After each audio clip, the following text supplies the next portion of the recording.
Hola a todos y bienvenidos al video del día de hoy. En esta ocasión les hablaré de la película Jeanne du Barry, que se estrenó a finales del año 2023 en el Festival Internacional de Cannes. La película ha sido distribuida a nivel mundial y marca el regreso de Johnny Depp como Luis XV. Además, fue una de las películas francesas más caras de los últimos años. Pero, desde luego que como usualmente pasa, esta ha sido criticada por su falta de exactitud histórica y otros factores. Pero antes de pasar a lo que tiene que ver con la historia, yo les voy a hablar de la trama a detalle y desde luego que van a encontrar spoilers, así que si ustedes no la han visto y no se quieren enterar, pues es momento para que dejen de ver el video. La trama de esta película se desarrolla en la Francia del siglo XVIII, es decir, previo a la Revolución Francesa, y todo inicia mostrando la infancia de Jeanne, una hija ilegítima y plebeya que vive junto a su madre, que es una empleada doméstica. La infancia de Jeanne parece ser tranquila, aunque muy limitada, hasta que el dueño de la casa donde trabaja su madre nota la inteligencia de la niña y decide enviarla a un convento para protegerla de los malos vicios y para ser educada. Pasan los años y Jeanne sale del convento siendo una joven educada, hermosa e independiente. Eventualmente, Jeanne y su madre terminan yéndose a París, donde Jane parece encantada con el libertinaje de la nobleza y termina convirtiéndose en cortesana, es decir, una prostituta de hombres ricos. Pasan los años y Jeanne se topa con el conde du Barry, un hombre noble que es aparentemente rico y quien le ofrece establecerla como su amante fija, lo que es una mejora significativa en la carrera de Jeanne. Pero, al final de cuentas, la verdad es que el conde du Barry no mejora su vida para nada, todo lo contrario. Él la maltrata y la obliga a prostituirse para mantener su lujoso estilo de vida, además de que la engaña con otras mujeres. Pero bueno, es precisamente el conde du Barry quien con otros políticos y nobles organizan que Jeanne conozca al rey francés Luis XV. El encuentro es breve, pero Luis queda encantado con la belleza de Jeanne, así que ella termina siendo examinada y preparada para dormir con el rey. Inicialmente, Jeanne se sorprende ante lo ridículo y lo excesivo que es Versalles, pero su encuentro con el rey termina siendo bastante agradable, pues él se muestra divertido y accesible, y después de solamente un encuentro, el rey queda completamente enamorado, invitando a Jeanne a quedarse en Versalles. Poco después muere la esposa del rey, y entonces Jeanne se convierte en la nueva favorita real, lo que sin embargo molesta mucho a las hijas solteras del rey, quien lo ven como un insulto para la memoria de su madre y para su propia posición. Además de ellas, otras personas de la corte no ven con buenos ojos a Jeanne du Barry.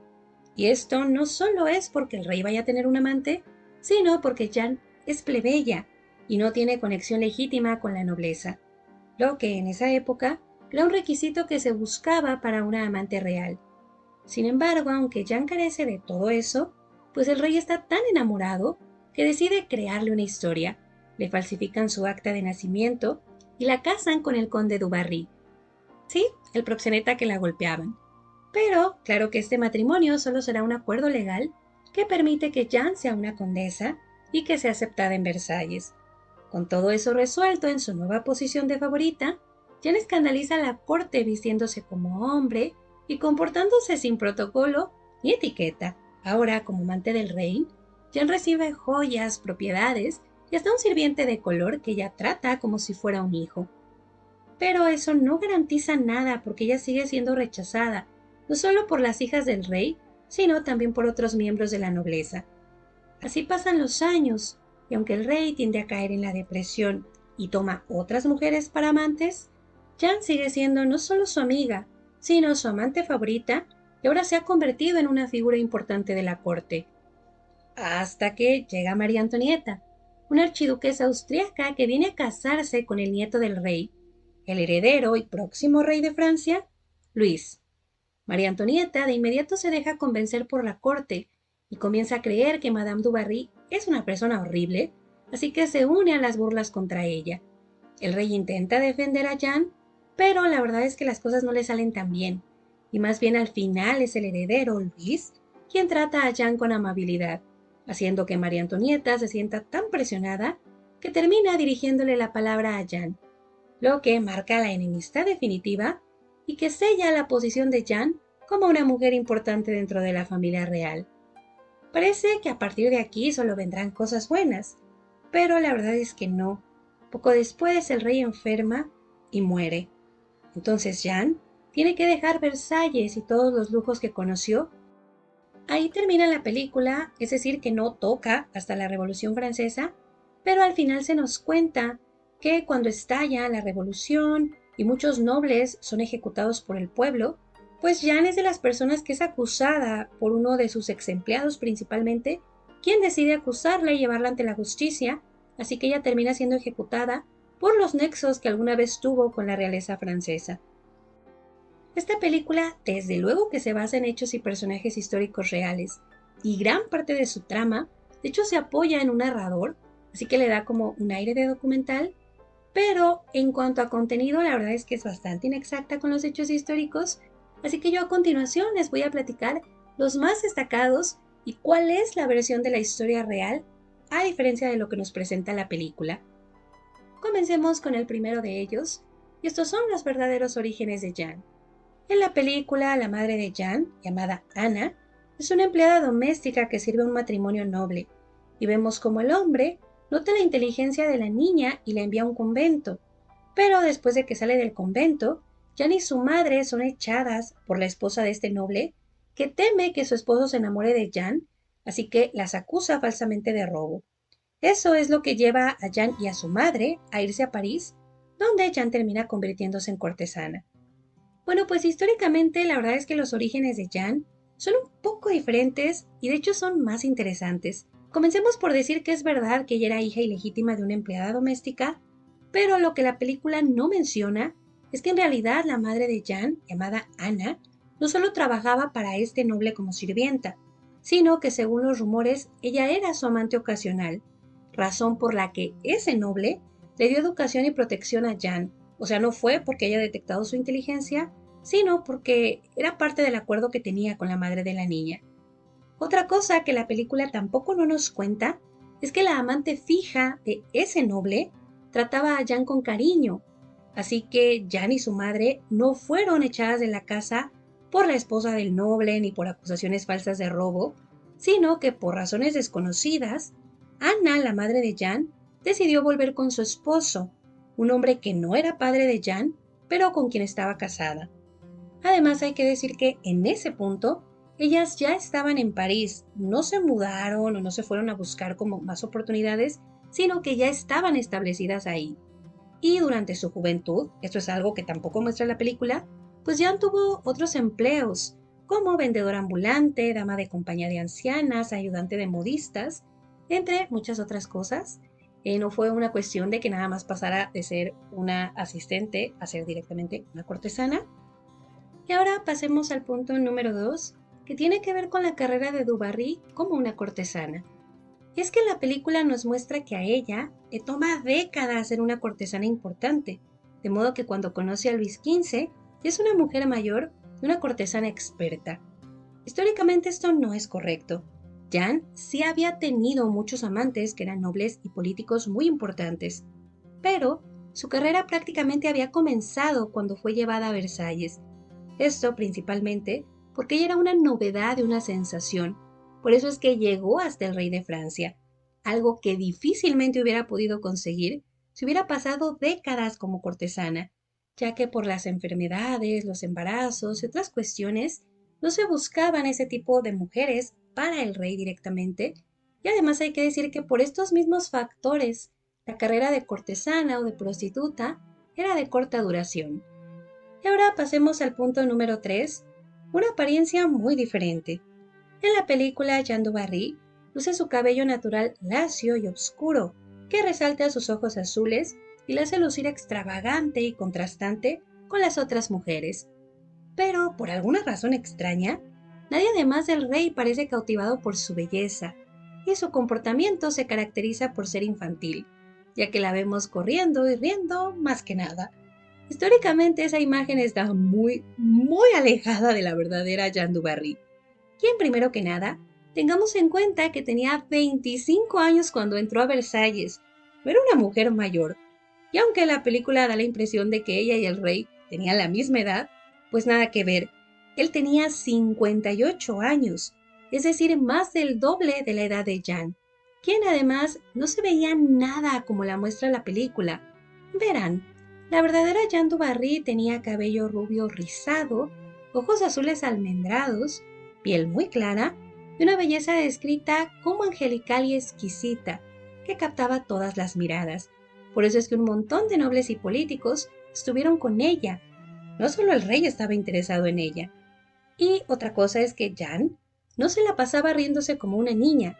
Era una mujer culta que, aunque no le interesaba la política, también tenía don para la conversación, pues algo que caracterizaba a Luis XV es que le gustaba tener conversación con sus amantes, y si ellas no podían sostener su interés, pues él las abandonaba muy rápido, lo que no pasó con Jeanne du Barry, que además hay que tener en cuenta que ella tuvo que sobrellevar traiciones y conspiraciones en Versalles, lo que no era fácil, porque ella también tuvo que relacionarse con políticos y artistas. Pero bueno, respecto a este punto en particular, pues sí hay una explicación, y es que resulta que esta película, Maïwenn, que es quien interpreta a Jeanne du Barry, pues es una persona que realmente también escribió y dirigió la película, fue la persona que de alguna forma concibió el proyecto, y ella ha dicho que se inspiró en la película del año 2006 de María Antonieta, dirigida por Sofía Coppola, en donde Madame du Barry luce mayor y con cabello oscuro. Así que eso y el deseo que tenía esta actriz de interpretar el personaje explica la gran diferencia entre la apariencia que nos muestra la película y la apariencia con la que se describe a Jeanne du Barry. Y ahora vayamos al punto número 4. Unido a lo anterior, hay que decir que la película nos da una idea de que Jeanne du Barry era muy sencilla en su aspecto. Casi siempre utiliza un vestido blanco sencillo, estilo de pelo natural y pocas joyas. A veces se aventura a utilizar telas distintas en sus vestidos o ropa de hombre, imponiendo moda. Pero en general, la mayoría de las escenas podemos notar que su apariencia es muy sencilla y muy fresca. Históricamente, esto tampoco es correcto. Jeanne du Barry en realidad usaba la última moda, que era extravagante por decirlo menos. Sus vestidos eran muy lujosos, con telas de colores brillantes y muchas joyas. Su peinado era elaborado y llevaba muchos y lujosos accesorios. De hecho, se registra que en su rutina ella pasaba horas arreglándose el cabello y montando sus enormes vestidos. Así que no, ella no tenía esta apariencia fresca y sobria que nos quiere dar la película, sino que por el contrario, era igual de excéntrica o más excéntrica que cualquier otra mujer noble de Versalles. Que realmente si ustedes se quieren dar una idea, pues hay una sola escena en la película que puede reflejar un poquito cómo era ella, y es esta única escena en la que la vemos con una peluca rubia y este gran vestido enorme blanco y joyas. Bueno, pues esa escena que además es muy cortita, pues es lo que nos puede dar una idea más aproximada. Pero ahora pasemos al siguiente punto. En la película, Jeanne conoce al conde Jean-Baptiste du Barry en una fiesta. Él le propone establecerla como su amante, pero en lugar de eso se vuelve su proxeneta y la maltrata. Sin embargo, cuando ella se hace amante del rey, pues el proxeneta se beneficia del acuerdo, se casa con ella para que ella sea condesa, pero pues él sigue siendo muy favorecido. Históricamente la verdad es un poco más compleja, verán. Jeanne du Barry en realidad estuvo involucrada con dos hermanos. Uno era Jean-Baptiste y el otro era el conde Guillermo du Barry. Los dos fueron sus amantes a diferentes escalas, o sea, uno fue más su proxeneta que el otro, pero en general fueron ellos los que la llevaron a convertirse en una cortesana muy popular. Eventualmente ella se casa con Guillermo para obtener el título y ser adecuada como amante del rey. Pero hay que decir que ambos hermanos se benefician enormemente de ella. Y por cierto, no hay evidencia de que alguno de ellos la golpeara físicamente, lo que sin embargo sí es posible, sí es muy probable, era algo que pasaba muy seguido, pero lo curioso es que cuando ella se hace la favorita del rey, que tiene mucho poder, pues ella no busca vengarse de ninguno de ellos dos, sino que al contrario ellos terminan siendo muy favorecidos. Así que no sé, creo que si hubiera habido tanto maltrato o así, pues ella se hubiera vengado, lo que no hace. Pero bueno, eso lo podemos dejar un poco entre comillas y vamos a pasar al punto número 6. Y este punto tiene que ver con el amor instantáneo e intenso. Y es que en la película, Jeanne y Luis XV se enamoran apenas se ven, y luego de un solo encuentro sexual él decide instalarla como su amante favorita. Esto a pesar de que él tiene una esposa, que bueno, en esa época no era tan importante. Pero bueno, el punto es que en la película Jan y Luis pues no conviven mucho y sus reuniones en general pasan muy tranquilas, pero igual se aman para siempre y se vuelven inseparables. En la historia real, sin embargo, las cosas no fueron tan idílicas. Jeanne du Barry fue llevada a Versalles en 1768 y de inmediato captó la atención del monarca Luis XV, cuya reina, llamada María, estaba muriendo en ese momento. Pero a diferencia de lo que nos muestra la película, no fue solo un encuentro el que tuvieron, sino que Luis XV pidió ver a Jeanne du Barry en muchas ocasiones. En ese punto, como la reina seguía viva, Jeanne era llevada al cuarto del rey con alguna discreción y no fue nombrada favorita de inmediato. Después muere la reina y aquí viene otra gran diferencia, y es que en la película muestran que Luis XV no tiene ningún tipo de sentimiento, ningún tipo de duelo ni nada, y sigue viviendo su romance con Jeanne. Incluso sus hijas le reclaman y todo. Bueno, eso no fue exactamente así. De hecho, Luis sí se alejó de todas sus amantes durante algunas semanas en las que vivió el duelo por su esposa. Eventualmente reanuda su relación con Jeanne, sí, y decide tomarla como amante favorita. Pero aún en ese punto, el rey Luis XV no se mostró locamente enamorado de Jeanne como la película lo hace creer. Y tan es así que de hecho a él le tomó un tiempo quererla presentar en sociedad y dejó que a ella la ignoraran y la criticaran durante un buen tiempo. Más bien, a Jeanne le tomó un tiempo y varios juegos palaciegos el poderse hacer respetar. Además, si bien el rey no mostró interés en quitarle el cargo de favorita, pues tampoco mostró interés en casarse con ella, que era lo que muchos esperaban, y dejó de tener otras amantes. Tampoco la elevó al poder que tuvo su amante anterior, Madame Pompadour, y no mostraba intenciones de llevar las cosas más lejos. Y encima, para el año 1774, Luis ya la visitaba muy poco. Esto en parte era porque él se quiso enfocar más en su familia y en la vida religiosa. Pero bueno, el punto es que el amor loco e intenso que describe la película, pues no coincide con lo que nos dicen los registros y los cronistas. Pero ahora pasemos al punto número 7, la hija santa. En la película conocemos a las tres hijas solteras del rey que se oponen a su relación con Jeanne du Barry. La menor es Luisa, que es la favorita de su padre, pero resulta que Luisa es demasiado religiosa, virtuosa y amable, así que angustiada por su padre, que tiene un amante, y los lujos excesivos de Versalles, Luisa decide irse a un convento, dejando a su padre destrozado. Históricamente, es verdad que la princesa Luisa se retiró a un convento de forma precipitada y se dedicó a la religión. Pero lo que la película no cuenta es que Luis XV la visitaba constantemente y Luisa fue muy influyente aún estando en un convento. Además, ella no era la casi santa que pinta la película. De hecho, durante los años que vivió en Versalles, es descrita como la más mundana de las hijas de Luis XV. Se dice que le gustaba mucho el lujo y los excesos. Pero luego de la muerte de su hermano y su madre, ella decidió enfocarse más en la vida religiosa y dejar la vida lujosa de Versalles.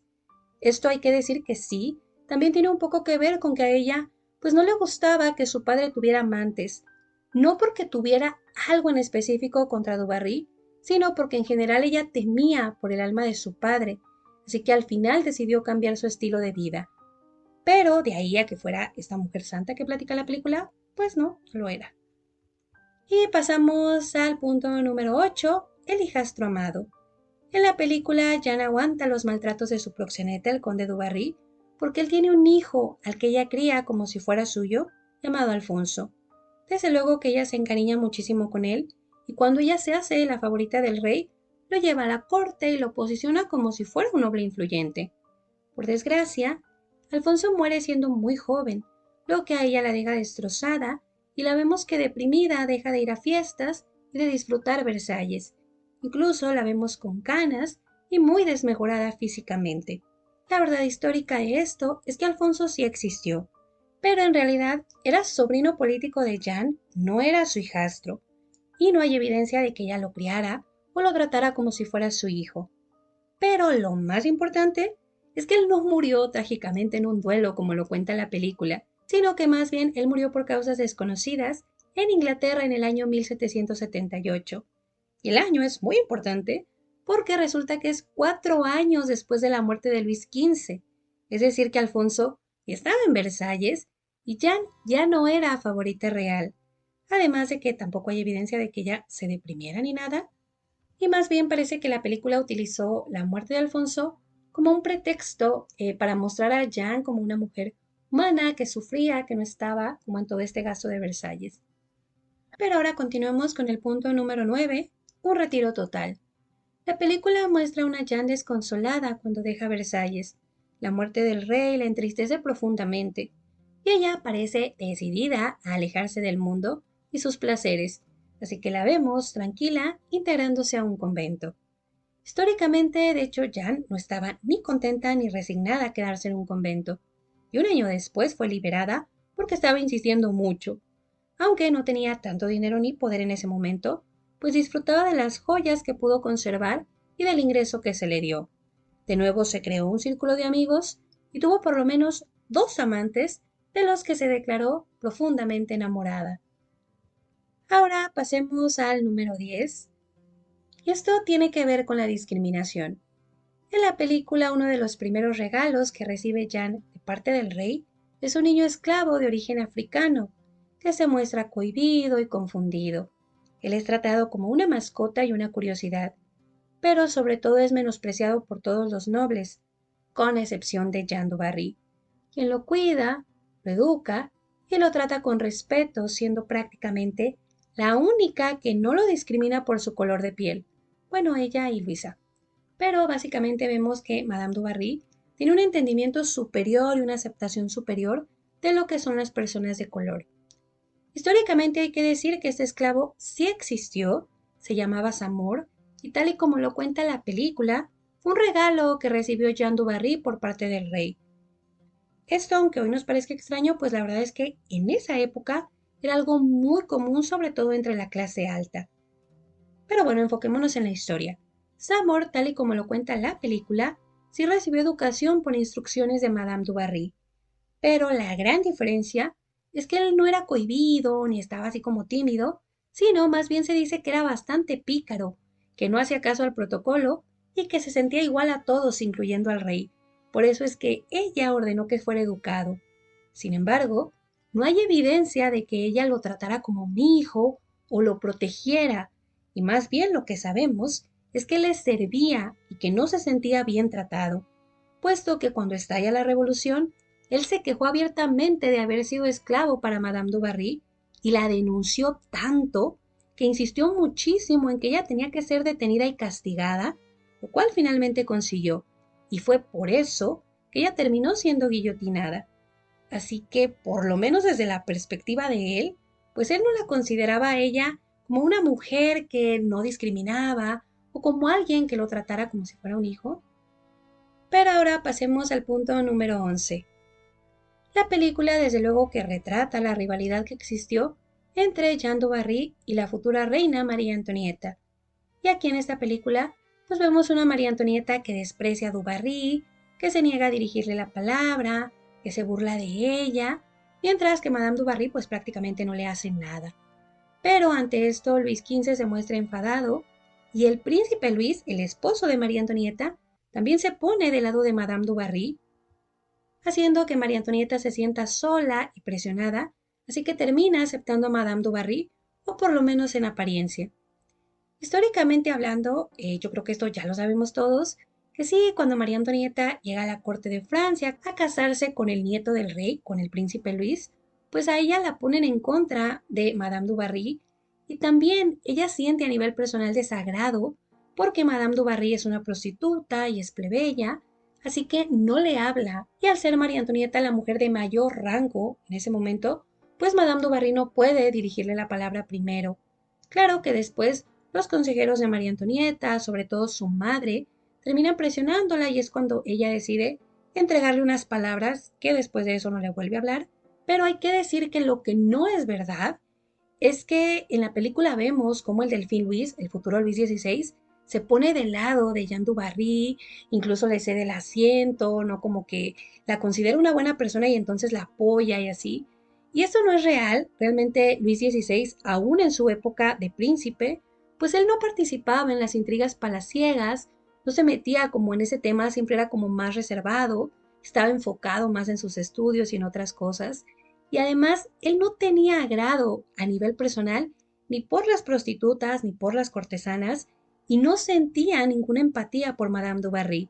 Tan es así que cuando él se hace rey, no mueve ni un solo dedo para evitar que María Antonieta la destierre y la trate como ella quiera, que es lo que hace María Antonieta siendo reina. Así que esta parte, pues claro que no pasó. Y además también hay que añadir que Luis XV no confrontó en persona a María Antonieta, como lo da a entender la película, sino que más bien él presionó por la vía política para que María Antonieta aceptara a su favorita. No le reclamó ella en persona porque además se dice que Luis XV y María Antonieta tenían como una relación muy bonita de amistad, como de abuelo-nieta, como que congeniaron mucho. Así que él no le reclamó directamente a ella. Y pues esa es la gran diferencia en cómo pinta la rivalidad de esta película. Y ahora vayamos al punto número 12, un rey casi mudo. En la película Luis XV es un rey que a veces se muestra gracioso con Jeanne, pero en general tiene un aire sombrío, siempre es serio y casi siempre está deprimido. No es muy autoritario, aunque logra imponerse a sus hijas y a sus nobles con éxito, lo que es un poco muy extraño porque casi no habla. Históricamente este retrato es un poco extraño porque el verdadero Luis XV es descrito como un rey parlanchín y vivaz, alguien que conversaba mucho con sus nobles y con sus amigos. Se dice que era gracioso y bromista, aunque es verdad que al final de su vida él se enfocó en la religión y en su familia, pues no se le describe como callado o depresivo. Y ahora pasemos al punto número 13. La película, Jane es una mujer que tiene muchas virtudes, y una de ellas es que la retratan como una mujer amable, alguien que no pone atención a los lujos y que disfruta de cosas sencillas como la casa y la compañía del rey, sin darle demasiado valor al poder y al dinero. Históricamente esto no es correcto. Jeanne du Barry tenía afición a los lujos, lo que consumía sus ingresos. Eso, el juego y la bebida, la llevaron a tener unas deudas enormes y a siempre estar buscando la forma de obtener más dinero y poder del rey. Esto a pesar de que ella tenía un ingreso súper alto y que ya el rey le entregaba muchas cosas, pues aún así ella siempre estaba como buscando más. Y no es que esto sea algo malo o que le haga una mala persona. De hecho, pues podemos decir que ella siguió el patrón de las favoritas que habían tenido los reyes de Francia, pero sí es muy contrastante y es muy diferente, ¿no? El verla en la película que no apuesta, que no hace como cosas extremas, que no pide joyas, que no se preocupa por el dinero o por el poder, ¿no? Que solamente está ahí contenta con estar al lado de Luis, cuando la realidad y lo que nos muestran los registros, sus ingresos, sus gastos, es que ella gastaba demasiado dinero, pedía demasiadas joyas, se endeudaba demasiado, apostaba mucho, se la pasaba en fiestas. Así es que pues sí, es una imagen bastante diferente. Pero pues nada, chicos y chicas, esos son todos los puntos que recopilé. Obviamente pude haber sacado muchos más, pero creo que estos son los más importantes o los más destacados de la película. Y pues nada, chicas y chicos, no sé ustedes si ya verían la película, si les gustó, si no les gustó. La verdad es que a mí me decepcionó un poco, pensé que iba a estar mucho mejor, pero al final siento que no cuenta nada, como que no se entiende ni siquiera el objetivo al final, porque se supone que te tendría que platicar, ¿no? Lo contrastante que fue su vida, o sea, es una mujer que nace plebeya, ilegítima, y que llega a ser la mujer, una de las mujeres más poderosas de Francia, ¿no? La que tenía de alguna forma el control del rey en un momento en el que la monarquía, pues, si bien ya iba ahí a caerse, pues todavía se estaba sosteniendo, ¿no? Y es una mujer que tenía las joyas más caras y el ver cómo pasó de ser no plebeya ilegítima, prostituta, después a ser la favorita del rey, casi casi la reina, pues era algo que tenía que ser yo creo que muy impactante o que hubiera sido muy interesante y al final la verdad es que la película tiene muchos momentos aburridos.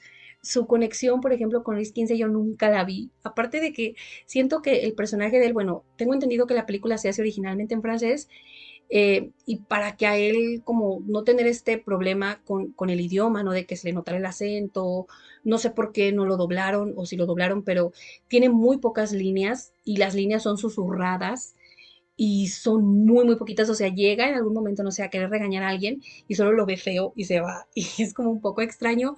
Entonces, siento que sí, también le afecta eso, ellos están juntos y no se hablan, solo se ven. Entonces, como que siento que también esa conexión está. Yo, por ejemplo, siento que en la película te da una conexión mucho más fuerte entre ella y este ayuda de cámara, que no me acuerdo cómo se llama, pero es este sirviente de Luis XV, de quien ella se hace amigo y quien incluso al final llora, ¿no? Y cuando se despiden, creo que con él es con quien más parece que tiene una historia de amor que con el rey. Y no sé, como les digo, la historia además de que tiene muchas inexactitudes, que realmente no arrojan o no aportan mucho, porque al final sí hay unas que se entienden para simplificar, ¿no? Como el hecho de que de los hermanos se hace uno, pues al final, por ejemplo, sus orígenes los hace menos interesantes, su proceso hacia llegar hasta Luis XVI también lo hace, su proceso, ¿no? En la vida cortesana también es algo que simplemente es como que pasan los años y ya está aquí, no lo muestran, no sé, no sé, siento que tal vez no alcanzaba una película, tal vez es una historia demasiado compleja, ¿no? Que tal vez solo funcione para una serie, ¿no? Un poco más larga, pero sí siento que la película tal vez pudo haberse enfocado en algún tramo o en tramos y hubiera sido mucho mejor porque al final pues no te cuenta nada, no tampoco llega al punto de la revolución, de cómo ella es de estas víctimas colaterales que aunque ya no eran de la realeza en ese momento y aunque, o bueno, nunca lo fue, ella era de origen plebeyo, pero aunque ya no tenía nexos directos con la realeza, pues aún así le tocó por las acusaciones que hacen sus ex empleados, pues también eso hubiera sido interesante y tampoco lo cuenta. No sé, yo la verdad es que a mí se me hizo aburrida, como que siento que, o tal vez tenía unas expectativas muy altas, pero siento que es un personaje tan importante y al final como que no le hace justicia a la película. Pero pues no sé, chicas y chicos, ustedes díganme si ya la vieron, si les gustó, si no les gustó. Y pues eso es todo de mi parte. No había subido videos porque había estado enferma. Todavía estoy un poco enferma. Pero bueno, chicos, yo espero que les haya gustado el video y muchísimas gracias.